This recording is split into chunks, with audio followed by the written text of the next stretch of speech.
বিসমিল্লাহির রহমানির রহিম। প্রিয় দেশবাসী, আসসালামু আলাইকুম। আমি সামিউল প্রধান রহমতে রাব্বানা থেকে বলছি। ৭৫ একটি ঘটনাবহুল বছর। ৭৫-এর ২৫ জানুয়ারি মাত্র ১৩ মিনিটের অধিবেশনে মহান জাতীয় সংসদে সংবিধানের ৪র্থ সংশোধনী পাশ করা হয়। এই সংশোধনীর বিরোধিতা করে অবসরপ্রাপ্ত জেনারেল আতাউল গনি উসমানী ও ব্যারিস্টার মইনুল হোসেন সংসদ থেকে পদত্যাগ করেন। এই সংশোধনীর মাধ্যমে সংবিধানে ১১৭ ক অনুচ্ছেদ সংযোজন করা হয়। এটি একদলীয় ব্যবস্থা সংক্রান্ত। এর ফলে রাজনৈতিক বহুত্ববাদ বা বহুদলীয় ব্যবস্থা নির্বাসনে চলে যায় আর একদলীয় ব্যবস্থা কায়েম হয়।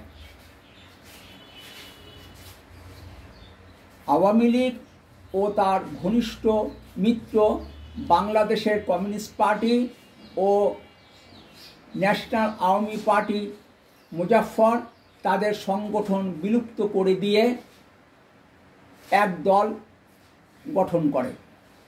বলা হয় এটি জাতীয় দল এবং এর নামকরণ করা হয় বাংলাদেশ কৃষক শ্রমিক আওয়ামী লীগ।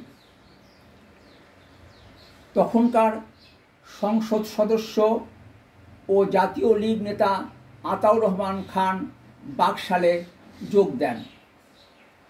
জাতীয় লীগের সাধারণ সম্পাদিকা আমিনা বেগম আতাউর রহমান খানের এই সিদ্ধান্তের তীব্র বিরোধিতা করে। সরকারি কর্মকর্তাদেরকে বাকশালে যোগ দিতে বাধ্য করা হয়। ৪র্থ সংশোধনীর মাধ্যমে প্রধানমন্ত্রীর সকল ক্ষমতা রাষ্ট্রপতির কাছে ন্যস্ত করা হয়। ৪র্থ সংশোধনী পাশের পর শেখ মুজিব প্রধানমন্ত্রী থেকে রাষ্ট্রপতি হয় ও বাকশালের সভাপতি হয়।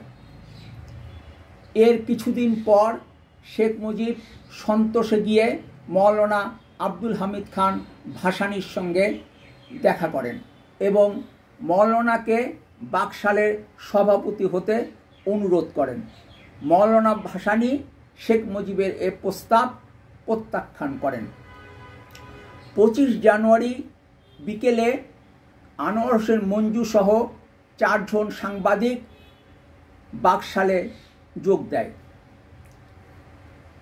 ৪র্থ সংশোধনী পাশের পর মানুষের মৌলিক অধিকার হরণ হয়।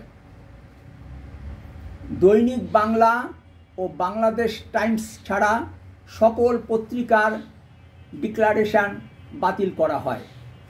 আন্দোলন ও সংগ্রামে দৈনিক ইত্তেফাকের ভূমিকার কথা স্মরণ করে দৈনিক ইত্তেফাক ও অবজারভারের ডিক্লারেশন ফিরিয়ে দেওয়া হয়।